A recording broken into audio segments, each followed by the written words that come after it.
San Vicente Fundación, una vida entera por la vida. Bienvenidos a Nuestra Salud, el programa del Hospital Universitario San Vicente de Paúl.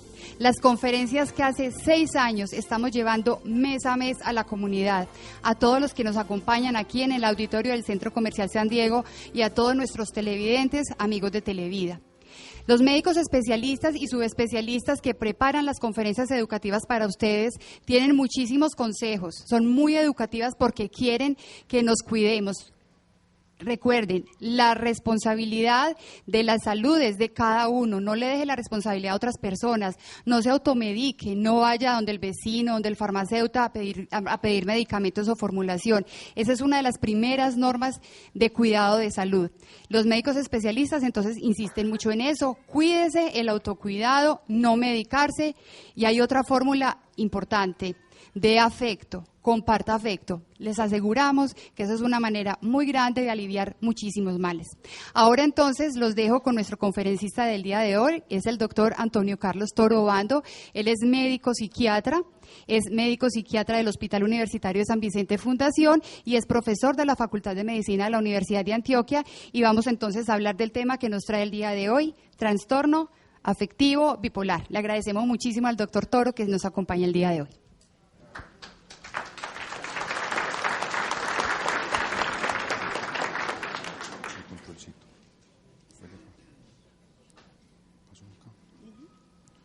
Muy buenas tardes para todos.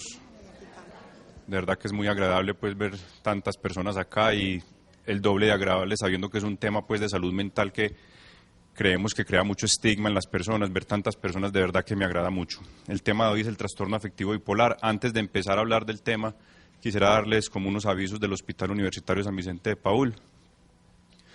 El Hospital Universitario de San Vicente Fundación es el único en la ciudad de Medellín y uno de los pocos en el país que siendo un hospital general cuenta con un servicio de psiquiatría integrado, convirtiéndonos en la única alternativa para muchos pacientes que cursan concomitantemente con patologías orgánicas y mentales. El Hospital Universitario de San Vicente Fundación aplica desde noviembre de 2009 el método de detección de necesidades de atención compleja y del riesgo biopsicosocial COMPRI-Intermed, mediante el cual se detectan factores de riesgo social, personal y psicológico que requieren especial atención para un óptimo cuidado del paciente. El Hospital Universitario de San Vicente Fundación adapta la estrategia de la Organización Mundial de la Salud, Habilidades para la Vida, para trabajar el riesgo psicosocial con el personal asistencial y administrativo. El enfoque de esta estrategia está centrado en la enseñanza de 10 destrezas que ayudan a afrontar las exigencias y desafíos de la vida diaria.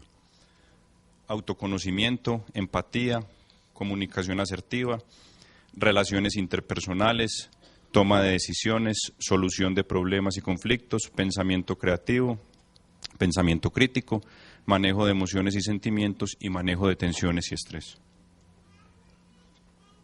Entonces ahora sí empecemos con el trastorno afectivo bipolar. Esta es la agenda que traje para el día de hoy. Quiero explicar primero qué son los trastornos del ánimo. Cuando hablamos de trastornos del ánimo, dentro de los trastornos del ánimo se encuentra el trastorno afectivo bipolar. Voy a tratar de dar una explicación muy clara sobre el trastorno afectivo bipolar con algunos ejemplos. Luego vamos a seguir con esta parte, qué hacer si yo sufro trastorno afectivo bipolar o qué hacer si en mi familia hay alguien que tiene trastorno afectivo bipolar. Luego algunas pautas generales de tratamiento, no vamos a hablar de medicamentos, de nombres, ni de nada de esto, pero sí como qué tener en cuenta con la parte de la medicación y por qué es importante un tratamiento. Y al final unas conclusiones y unas recomendaciones. Y al final también tendremos una sesión de preguntas por si queda alguna duda de este tema o cualquier tema de salud mental en general. Durante la charla voy a estar deteniendo la charla y voy a poner unas diapositivas donde voy a poner preguntas que escucho constantemente en la consulta, que yo creo que esas preguntas aprendemos todos. Son preguntas que oigo de los pacientes, entonces las traje con las respuestas para que nos sirvan para todos. Entonces empecemos con las preguntas. Las enfermedades mentales son producidas por la modernidad. Me lo dicen mucho. Es que ahora, doctor, vivimos muy estresados. Antes no se hablaba de trastorno bipolar. ¿Será que es culpa del estrés? Eso es de aparición reciente, porque es que a mí nunca me tocó cuando chiquita que hablaran de eso. Me dicen muchas veces los pacientes. Yo sé que los tiempos actuales son de mucho estrés, el taco que había ahorita en la autopista es de mucho estrés, la fila en el ascensor, los servicios, que los hijos, que el colegio. Yo sé que eso crea mucho estrés, pero hagamos un recuento de la historia. Podríamos pues llamar a Diana Uribe, pero yo les ayudo un poco. ¿Qué opinan de esta época? El riesgo de ser devorado por un animal de estos.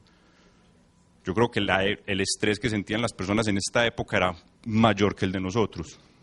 No nos vamos tan lejos, no seamos tan exagerados, vámonos para el antiguo Egipto. Esclavos, jornadas largas de trabajo, no podían ver a su familia. Yo creo que también era una época muy estresante, un poco más que la de nosotros. O no nos vamos tan atrás. Vámonos para la época de la Revolución Industrial, 15, 16, 18 horas de trabajo, solamente 20 minutos para almorzar. No había agua caliente, no daban los Simpsons, un montón de cosas que crean mucho estrés en nuestra... Y la época de las posguerras del siglo XX, hambruna, miseria, pérdida de familiares, etcétera, pérdida de la casa, pérdida de todo.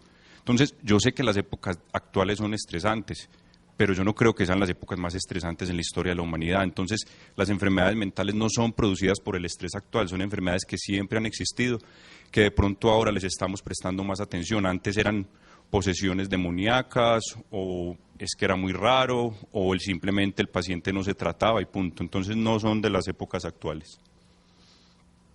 ¿Por qué hablar de la salud mental? ¿Por qué proponer este tema en esta charla? Traje unos datos muy importantes de la Organización Mundial de la Salud. La Organización Mundial de la Salud nos dice, los trastornos mentales no son exclusivos de un grupo especial, se encuentran en todas las regiones del mundo, se encuentran en todos los países y en todas las sociedades, en todas las razas, ricos y pobres. Según la Organización Mundial de la Salud, para el año 2001, alrededor de 450 millones de personas, en el año 2001, alrededor de 450 millones de personas padecían un trastorno mental. Las proyecciones estiman que para el año 2020 las condiciones neuropsiquiátricas serán responsables del 15% de las discapacidades a nivel mundial. O sea, hablar de esto, conocer de esto, es muy importante. Y se estima que 1 de cada 4 personas desarrollará 1 o más trastornos mentales a lo largo de su vida. O sea que estamos hablando de algo, no estamos hablando de algo raro, estamos hablando de algo muy común, como cuando hablamos de hipertensión, diabetes, tiroides. Estamos hablando de algo muy común en nuestros pacientes. Entonces empecemos hablando de los trastornos del ánimo, para entender un poco cuando hablamos del trastorno afectivo bipolar. Primero recordemos qué son las emociones. Las emociones son sentimientos que duran poco tiempo y se producen por algún agente externo. Por ejemplo, cuando vemos a nuestro equipo ganar un partido de fútbol o cuando nuestro equipo pierde un partido de fútbol, sentimos una emoción. Esa emoción dura corto tiempo, pero cuando ya llegamos a la casa esa emoción va desapareciendo. Si se nos muere un ser querido, es una emoción de tristeza. Esas emociones son normales, eso no es enfermedad, eso no es patológico, es algo por lo que tenemos que pasar, son emociones normales. El estado del ánimo o el tono afectivo es una sensación interna crónica, cómo nos sentimos nosotros en el día a día. Y ese estado de ánimo regula 3 cosas muy importantes. La emoción, como les decía, hay personas con un estado de ánimo triste que su emoción constantemente es de tristeza, de aburrición, de nostalgia. El estado de ánimo regula nuestro comportamiento, qué actitud tenemos frente a la vida, cómo nos movemos, la lentitud o la rapidez con que nos movamos. Y el estado de ánimo modula algo que nosotros llamamos los síntomas vegetativos. Tiene que ver con la parte de la alimentación, con la parte del sueño. El estado de ánimo nos lleva a que comamos mucho, a que no comamos nada, a que durmamos mucho, a que no durmamos nada. Entonces, un estado de ánimo normal, obviamente afectado por las emociones, nos va a regular cómo nos sentimos, cómo nos comportamos, cómo dormimos, cómo comemos, cómo nos concentramos, cómo disfrutamos. Cuando hablamos de un estado de ánimo normal, pero también puede ser patológico, puede tener problemas, que es lo que vamos a hablar hoy. A mí me gustan mucho estas gráficas, esta gráfica la traje varias veces hoy, porque es muy práctica para que podamos entender esto. Entonces acá tenemos, yo no sé si atrás se alcanza a ver, pero es una persona, pues quise como poner como alguien triste para ejemplificar la depresión, y aquí quise poner como alguien alegre para ejemplificar la alegría. Acá tenemos un periodo de tiempo, podríamos poner por ejemplo entre los 20 y los 30 años, y acá tenemos el estado de ánimo. Normalmente nuestra vida va así. tenemos momentos alegres hacia arriba, momentos tristes hacia abajo, de acuerdo a las diferentes circunstancias que vamos teniendo. Aquí hablaríamos de normalidad. Pero algunas personas tienen unos estados de ánimo que se van hacia abajo, pero profundamente y por un periodo mayor de tiempo. Aquí podríamos estar hablando ya de la depresión. Y a algunos pacientes les pasa lo contrario, tienen un estado de ánimo eufórico en exceso o irritable, con un montón de cambios de comportamiento y del pensamiento que más adelante hago más énfasis en esto, y es cuando nosotros en psiquiatría hablamos de la manía, diferente a como en la calle decimos manía, que dejas esa manía de comerte las uñas, es muy diferente. Nosotros hablamos de manía, de una euforia intensa que es diferente a la alegría normal que ven acá. Esto es lo que vamos a hablar hoy, por eso se llama trastorno afectivo bipolar, porque tiene o sea, los dos polos, son unos polos de tristeza o depresión profunda y unas épocas de manía o euforia intensa. Entonces, ¿qué es esto del trastorno afectivo bipolar? De pronto habían oído hablar antes de la enfermedad maníaco-depresiva, antes se llamaba así. Se presenta por una alteración biológica en personas vulnerables. ¿Cómo así? Hay personas que nacen con la vulnerabilidad a presentar esta enfermedad. Esto no es culpa de nadie, no es culpa de la crianza, no es culpa de nuestros padres, no es culpa del estrés.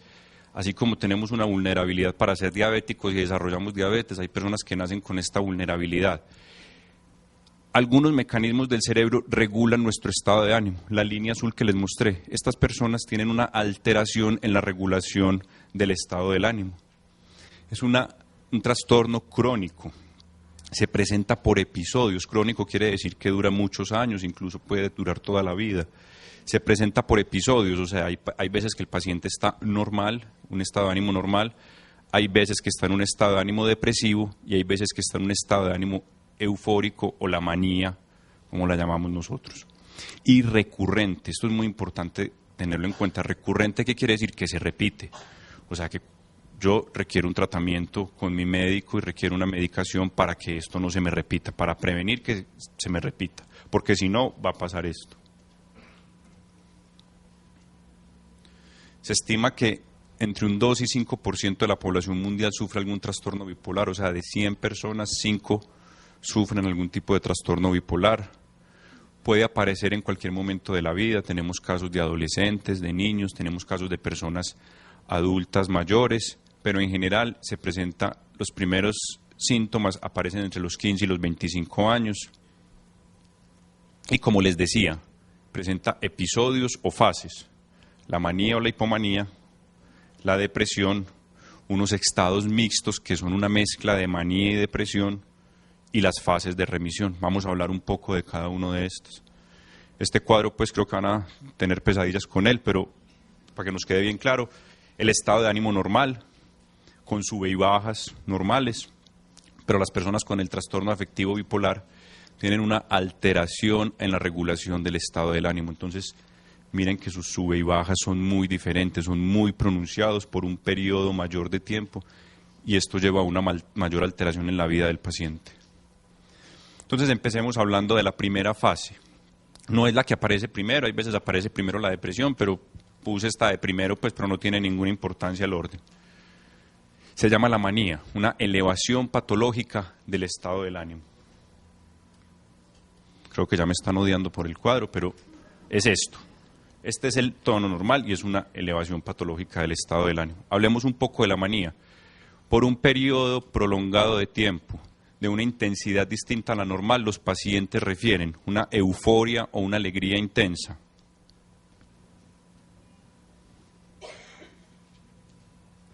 Unas ideas de grandeza, se sienten que son unas personas importantes, que tienen influencias importantes, casi siempre son ideas de contenido místico o religioso. Disminución de la necesidad de dormir, distinto a no me puedo dormir. Los pacientes le dicen a uno, es que yo no necesito dormir, tengo que hacer muchas cosas, yo soy capaz de hacer muchas cosas, yo puedo hacer muchas cosas. Un aumento de la energía. El paciente no se siente cansado, puede pasar toda la noche arreglando la casa, puede salir, caminar, no se cansa, va, viene, pero se acompaña mucho de la irritabilidad o el mal genio.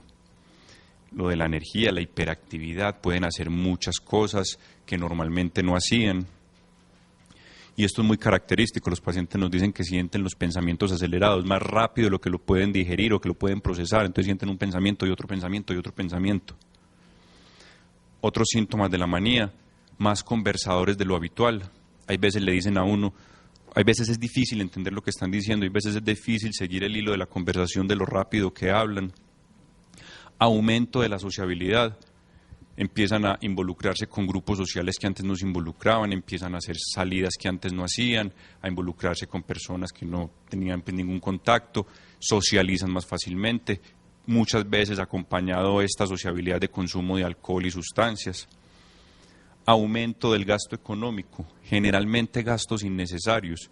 Los pacientes o los familiares nos comentan de incluso, desafortunadamente, quiebras económicas, porque en una de estas fases creen que pueden hacer muchas cosas, creen que pueden gastar mucho, creen que pueden comprar mucho.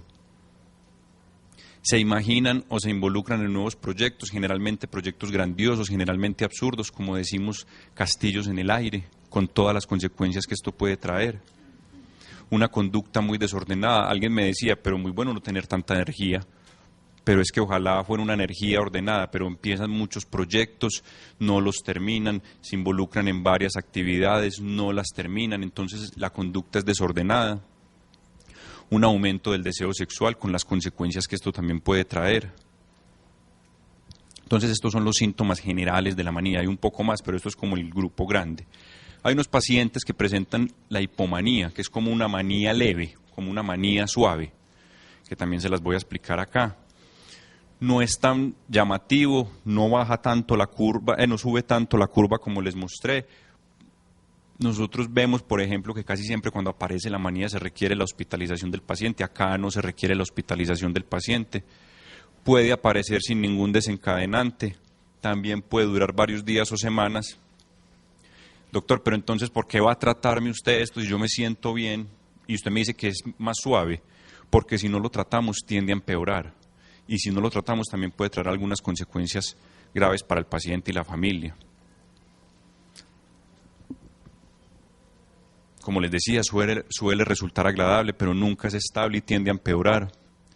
Y es muy diferente diferenciarlo de la alegría. Recuerden que la alegría es una emoción que sentimos pasajera que desaparece cuando desaparece el estímulo que nos la produjo. La alegría es una emoción, tiene una justificación clara, que ganó mi equipo, por ejemplo. Dura poco tiempo y decrece con los días. La hipomanía no. La hipomanía no tiene una justificación, no decrece con los días, antes tiende a empeorar.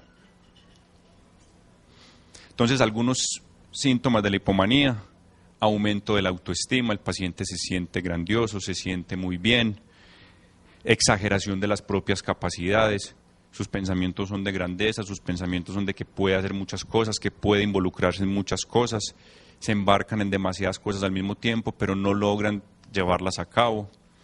Igual aumento de la sociabilidad, también hay más gastos de lo habitual. El optimismo llega a ser exagerado, entonces involucran a la familia, involucran a los socios en proyectos grandiosos que no están bien estructurados, no tienen una crítica sobre lo que están teniendo. También hablan mucho, pero también y hablan en voz alta, es difícil interrumpirlos. También aumenta el interés del sexo. Y les puse estas en negrilla. Esto no lo vemos en la alegría. Pueden pasar de la alegría intensa a una irritabilidad, a un enfado muy marcado. También sienten que no necesitan dormir y sienten una aceleración por el habla. Ellos dicen que sienten como que tuvieran que hablar mucho y decir muchas cosas a la vez. Entonces, aquí hablamos de la hipomanía. Y ahora vamos para la otra fase. Hablamos de la fase de la manía y hipomanía y ahora vamos a hablar de la fase de la depresión. Este tema es muy importante. La palabra depresión yo creo que la hemos usado mal por mucho tiempo. Le ponemos la etiqueta de depresión a todo. Confundimos muchas veces depresión con tristeza.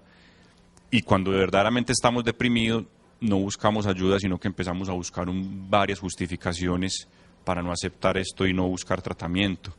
Entonces, esto es muy importante. Depresión no es solo estar triste.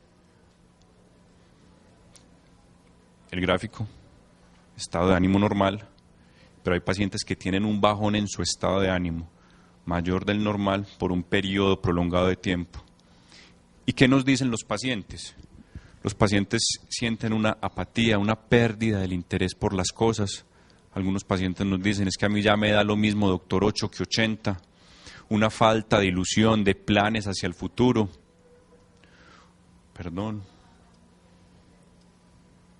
Una sensación de tristeza prolongada, por un tiempo prolongado de tiempo, profundo, una sensación de vacío. Los pacientes tienen baja autoestima, pueden presentar síntomas ansiosos, se sienten lentos, hacen las actividades más lento, dificultad para realizar las tareas habituales.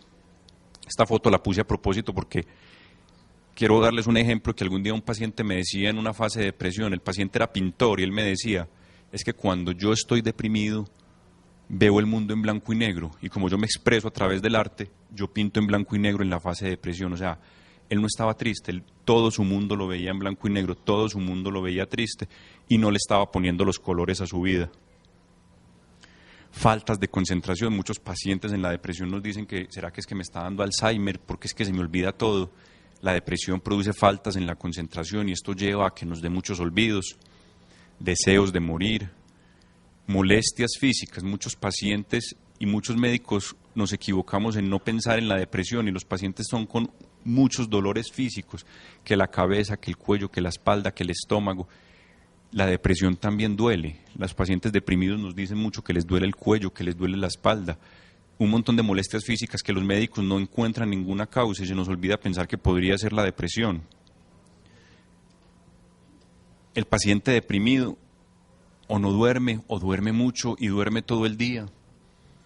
Pérdida de apetito, pero también hay pacientes que nos dicen, me da mucho por comer. Se aíslan, yo no volví a llamar, doctor, yo no volví a salir, es que a mí ya no me provoca. Y aparecen también muchas veces ideas de culpa y ruina. Vean que todo esto que les he dicho, y son muchas más, es muy distinto a una tristeza. Una tristeza es algo pasajero, esto ya conlleva a una alteración de la vida del paciente. La depresión, por lo general subdiagnosticada. ¿Por qué? Muchas veces los pacientes, como pacientes no sabemos que tenemos una depresión. Pensamos que es que la depresión es un cuento raro, que eso es de los débiles, que eso es de otras personas. Muchas veces los médicos tampoco evaluamos si hay una depresión, entonces empezamos a tratar un montón de cosas. Tome esto para el sueño, tome esto para el apetito, tome esto para el dolor y tome esto para la ansiedad. ¿Y no será que todo esto me lo está englobando una depresión? Hay un estigma grande con la psiquiatría y hay un estigma muy grande con la medicación en psiquiatría. Creemos que la medicación en psiquiatría nos va a sedar, nos va a embobar, nos va a volver adictos, nos va a poner como unos zombies. Esto es falso. Hay medicamentos actualmente que tienen muy buena tolerancia y que el paciente logra hacer sus actividades diarias, pero todavía tenemos el temor a la medicación, entonces no consultamos.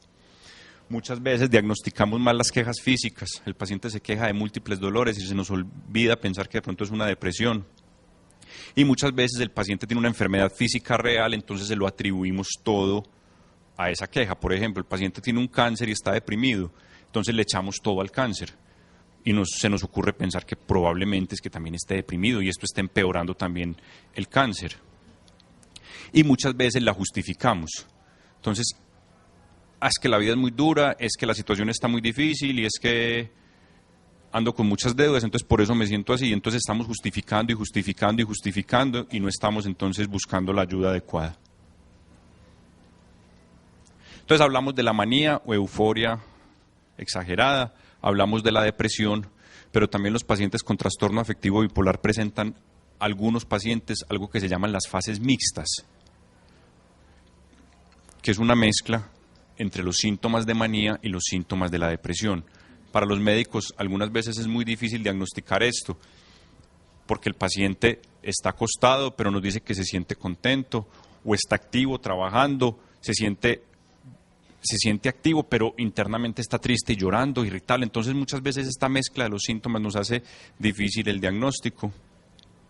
Produce gran sufrimiento al paciente, a quienes lo rodean, porque uno de los principales síntomas en estas fases mixtas es la irritabilidad.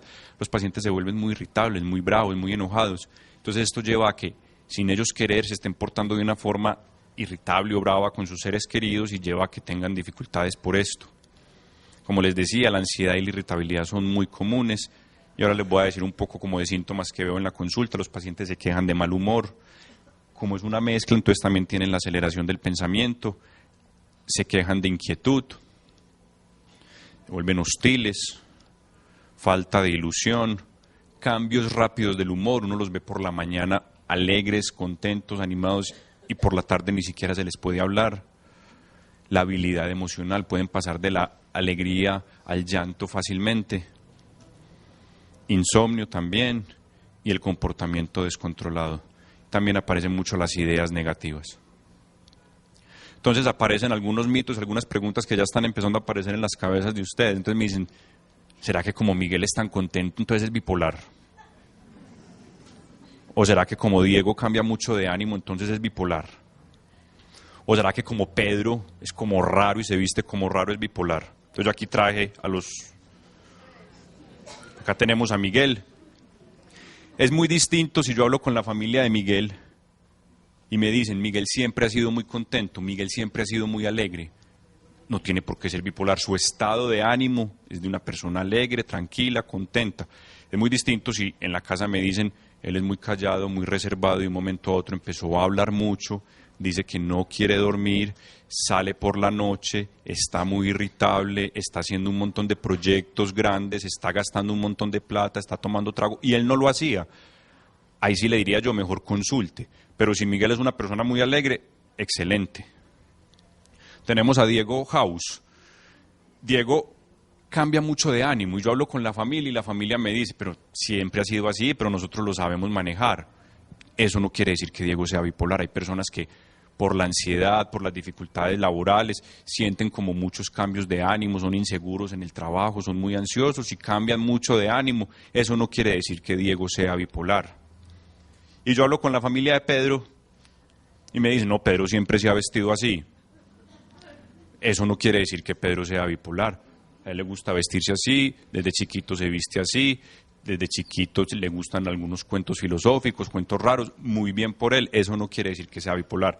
Distinto es si me dicen que siempre es de camisa y corbata y que hace algunos días dice que no necesita dormir, que él es una persona muy importante, empieza a invertir un montón de plata en cosas innecesarias, empieza a vestirse así. Yo sí le diría, Pedro, es mejor consultar, pero el hecho de que Pedro se vista raro no quiere decir que sea bipolar.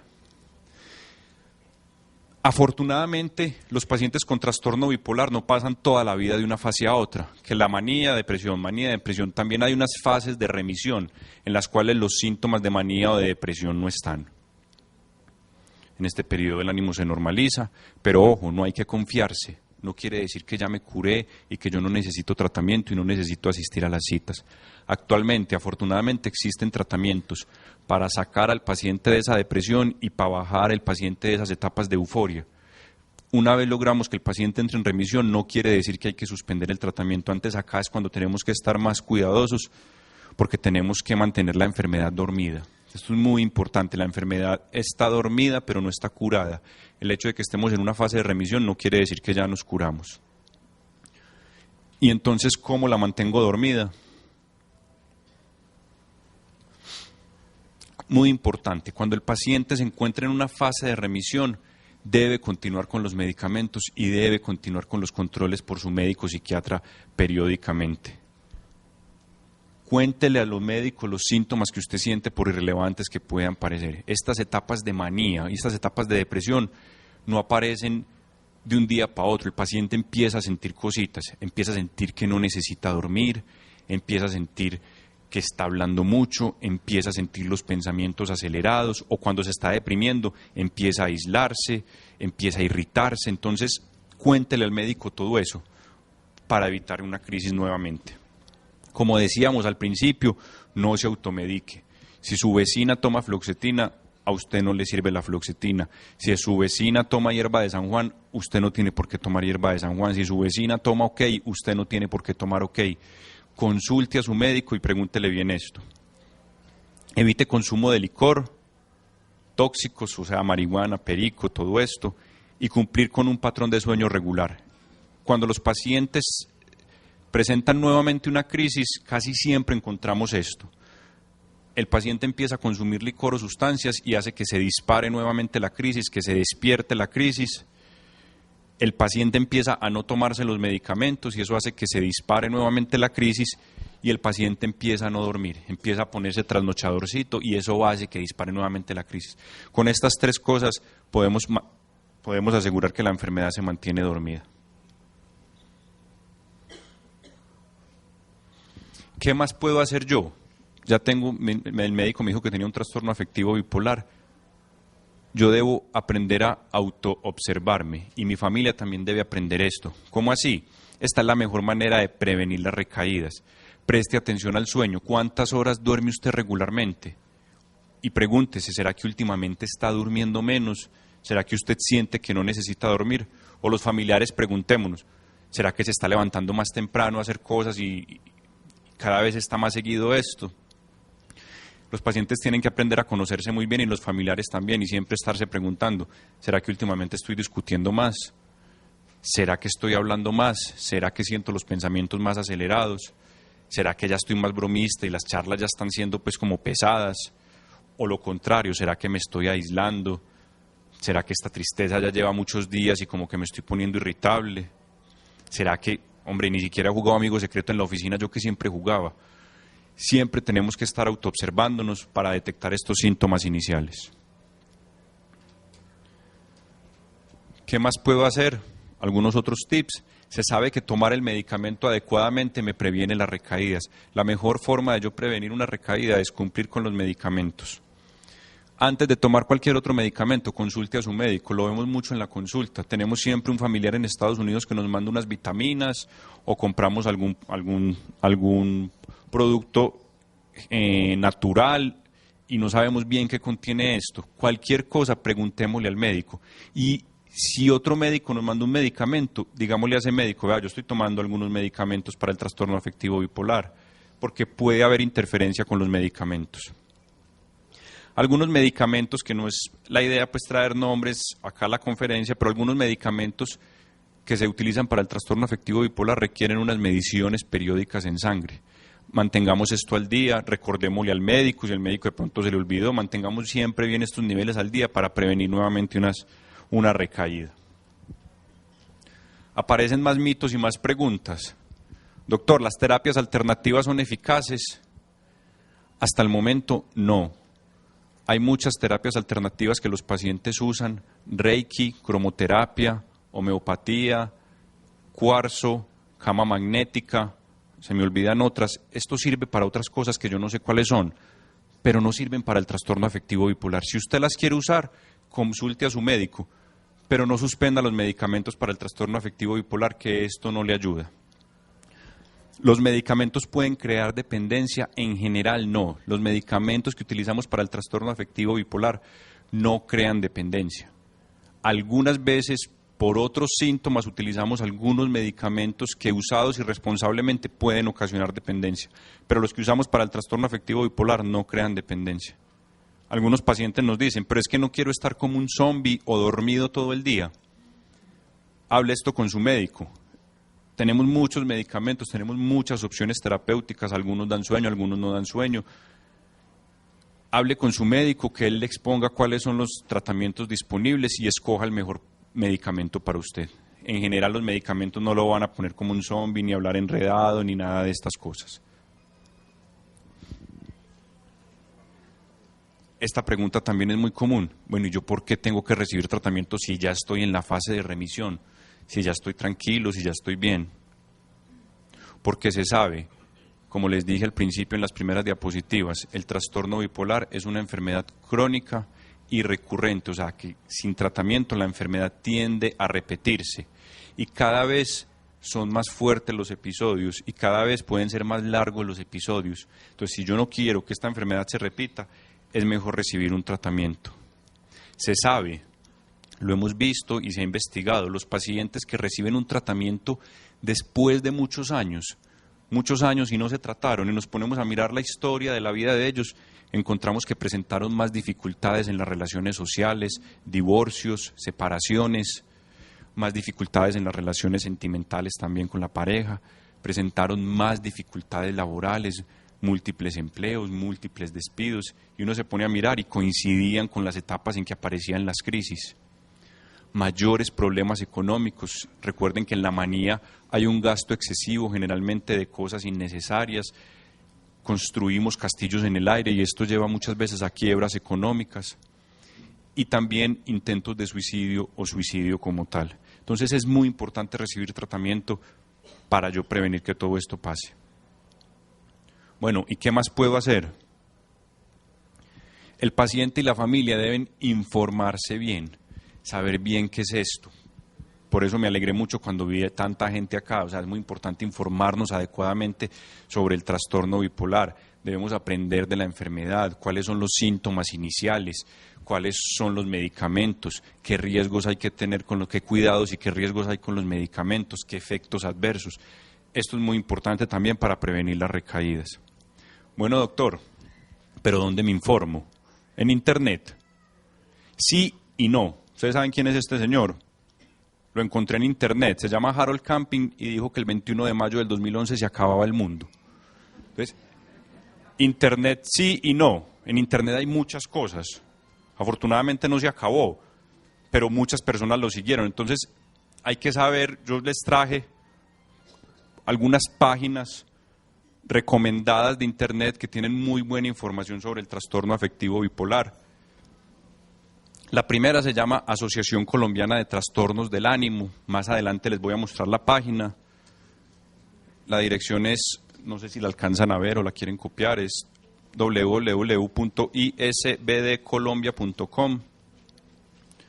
Hay una asociación colombiana de bipolares, se llama bipolarescolombia.com. Son sitios que tienen una información muy buena, muy completa y muy segura sobre el trastorno bipolar. Esta dirección me gusta mucho, Instituto Nacional de Salud de los Estados Unidos. Ahí hablan de cualquier tipo de enfermedad de una forma muy clara, muy entendible, y uno pone trastorno bipolar y también le hablan. Este que dice Blog Psiquiatría es un blog personal donde yo hablo de varios trastornos mentales, dentro de los cuales hablo del trastorno afectivo bipolar. La dirección es blogpsiquiatria.blogspot.com. Si no sabe, pregúntele a su sobrino, pregúntele a su nieto, pregúntele a su hijo, ven y ayúdame, que hay unas páginas muy buenas, yo me tengo que informar. También vi que había unos plegables con información de esta charla, es muy importante informarnos adecuadamente. Y el Hospital San Vicente también tiene un blog donde estuve buscando y también hay información muy buena y muy clara sobre el trastorno afectivo bipolar. La dirección es elhospitalblog.com. Entonces son como algunas direcciones para que no estemos pues pensando que el mundo se va a acabar. En Internet hay mucha basura, pero también hay unas páginas muy buenas que nos pueden dar información. Nosotros como pacientes y como familiares nos debemos informar bien. Este es un pantallazo del blog, los invito a que lo visiten. Ustedes se meten y aquí a mano derecha de ustedes, a mano derecha de la pantalla, están los principales trastornos mentales, trastorno bipolar, trastorno de pánico, en un lenguaje muy sencillo donde nos podemos informar sobre esto. Bueno, ¿y qué más puedo hacer, doctor? Algunos pacientes requieren terapia por psicología, tratamiento por psicología, les ayuda mucho, algunos pacientes se benefician mucho de esto. Algunos pacientes, debido a la enfermedad, debido a las crisis, tuvieron muchos problemas en las relaciones con la esposa, con los hijos, con el esposo, entonces muchas veces se benefician mucho de una terapia de familia, que la familia aprenda, que la familia se involucre, que la familia entienda que es que él no quiso ser grosero, no quiso vender las cosas, sino que era parte de la enfermedad, parte de la crisis, entonces muchas veces requieren terapia de familia. Y lo que más ha mostrado eficacia en prevenir las recaídas, psicoeducación. Y yo como me psicoeduco, primero con mi médico. Segundo, lo que ustedes están haciendo hoy, asistir a charlas informativas sobre esto. Y algunos sitios como el Hospital San Vicente junto con la Universidad de Antioquia tienen un grupo de pacientes de trastornos del ánimo donde se les dictan charlas sobre esto. El Hospital Mental también tiene un grupo de pacientes con trastorno bipolar donde se les dictan charlas sobre el tema. Y esto es importante, ¿por qué? Porque nos ayuda a vencer un poco los estigmas y los mitos que hay sobre la enfermedad mental y sobre el trastorno afectivo bipolar.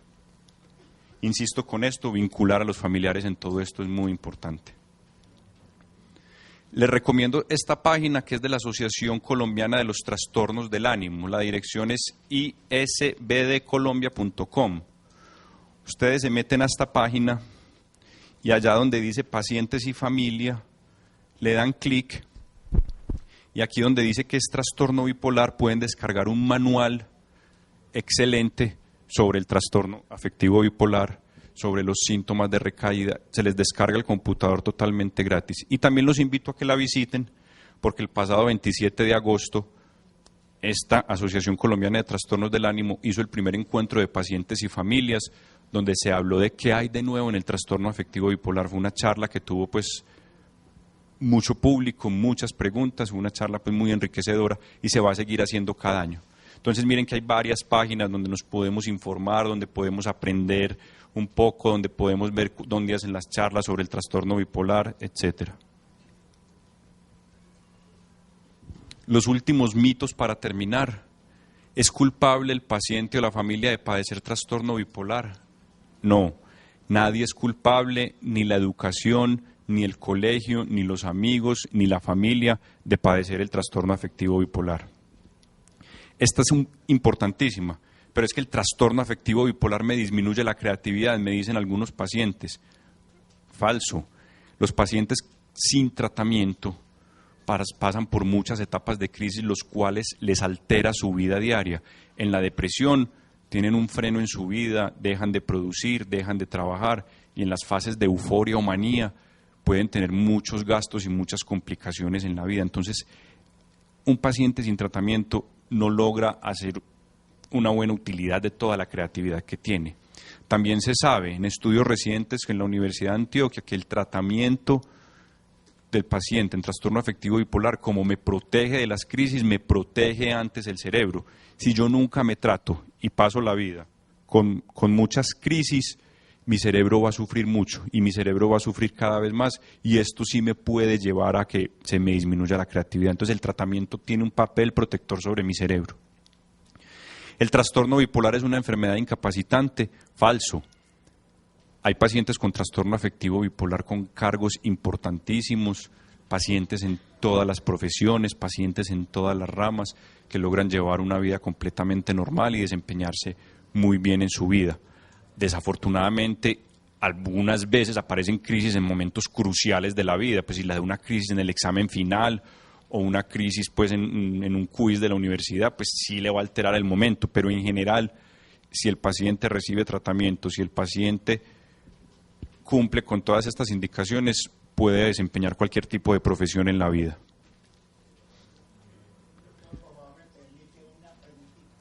Voy a terminar las conclusiones, es una diapositiva y empezamos con las preguntas, ¿listo? Y por escrito, si quiere ahorita se la recogen. Entonces, para terminar, el trastorno afectivo bipolar es una enfermedad cíclica, tiene unos ciclos de manía, de depresión o mixtos, recurrente, que tienden a repetirse si no los tratamos. O sea que si el paciente está sintomático por varios años, no se puede garantizar que no vuelva a presentar una crisis. En general requiere un tratamiento crónico, como el paciente que sufre hipertensión, como el que sufre diabetes, como el que sufre problemas de tiroides. Se requiere tratamiento para las crisis, como les decía, hay tratamientos para bajarme de esa euforia intensa, para sacarme de esa depresión, pero también se requiere un tratamiento para las fases de remisión. Soy muy cansón con esto, no se automedique, pregúntele a su médico cualquier cosa. Por natural que usted crea que es, mejor pregúntele a su médico si puede tomar ese medicamento. Cumpla con un patrón regular de sueño. No cumplir con un patrón regular de sueño nos puede llevar a una nueva crisis.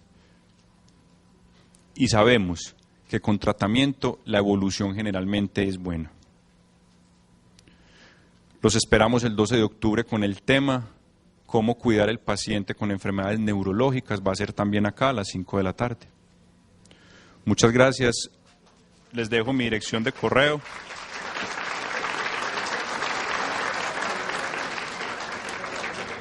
Si alguien quiere de pronto la presentación o cualquier cosa. Agradecemos a los televidentes de Televida y a los presentes habernos acompañado. Los esperamos en las próximas oportunidades. A nuestra salud.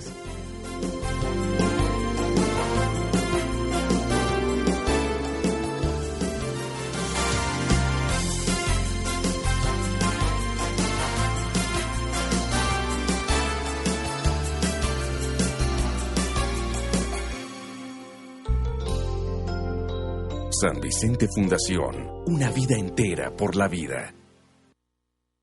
Pues dicen, ¿por qué no hicieron